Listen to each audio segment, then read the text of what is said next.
Hello everyone, Alien Volt here, and this is an unboxing video of 5 racing chairs.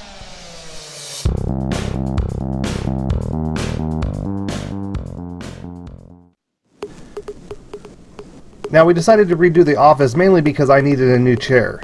I had purchased one a couple years ago and it was supposed to be good for 24-hour use, 7 days a week, shift work, so someone's would always be sitting in it. Well, it fell apart, so needless to say I needed a new chair. So I decided to go with a gaming chair, one that was specifically made for people who are constantly streaming and playing video games. So the only problem is I'm close to 300 pounds, or just under, and I wanted a chair that was going to last. So I like to buy something that's roomy and made for someone a lot bigger than me, so that way it'll last longer. At least that's my theory. So far it really hasn't worked out real well because the last 2 really big chairs I've bought have broken on me. One of them, the shock broke, and the last one, the actual frame broke.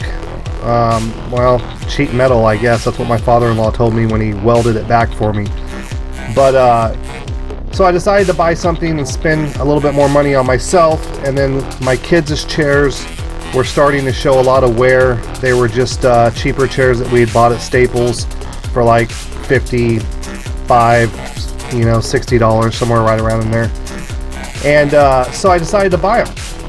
So we went out and we bought chairs, and one of the things was that we were looking at price, and I was really trying to get the price down reasonably rather than spending a ton of money. I knew my chair was going to be a lot of money because I like buying the big and tall ones because I'm kind of a big guy, at least larger than average.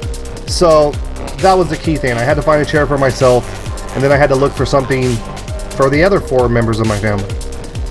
So therein lied the problem. I needed to match colors to personalities and make sure everything was different, so that way no one would argue that someone else had their chair.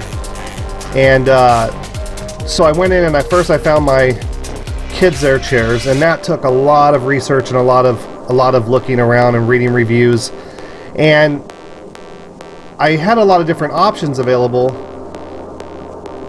The primary goal was to keep them affordable, so that's the only reason why we don't all have DX Racers, because the equivalent DX Racer chair compared to, say, the Kinsel or the OPC, you're looking at $400 compared to $190 for the Kinsels and $250 after being shipped for the OPC. Now, all 3 of these brands are really nice chairs. They're really nice. I mean, I have no complaints in the quality of the chairs, really. Now, the Kinsels have plastic type bases, and I would prefer it to be metal, but overall my kids are sitting in them, and my heaviest son is probably 130 pounds to my lightest one that's probably more around 80. So I'm not really concerned about the frame or the base breaking.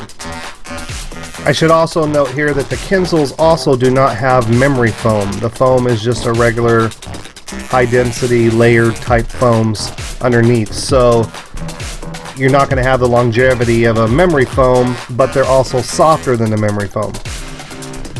Now, the OPC was definitely by far the most difficult chair to put together. I actually had to get help on that because the reclining mechanism was actually a little wider than the back of the seat that it bolted to. So you had to push it together and hold it, and the thing was like spring loaded, so it was very difficult to do with one person. I couldn't get it lined up because of the material that was blocking the screw holes. It was too small. It was basically cut out just for the screw holes and not large enough to actually accommodate a clear thread.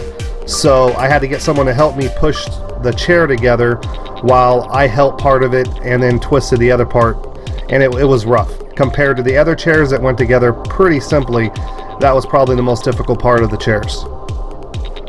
The lumbar cushion for the OPC was also way too thick and very hard, so it was really uncomfortable when you sat in it. So I ended up cutting about 1/3 of that off, and I just cut it off of the back, so that way when it was pressed up against the chair, you couldn't tell that it had ever been cut, but it actually did make it much more comfortable and easy to use. But the OPC also has the softest and most comfortable armrests out of all 3 brands. The DX Racer is definitely the most sturdy and heavily built of the 3 different brands, and it's a really good quality chair. I'm not dissatisfied with it yet. Still breaking it in. It's not quite as comfortable as I had hoped, but we'll see after time takes its toll on the break-in. Thanks for watching. I hope you enjoyed the video. See you next time.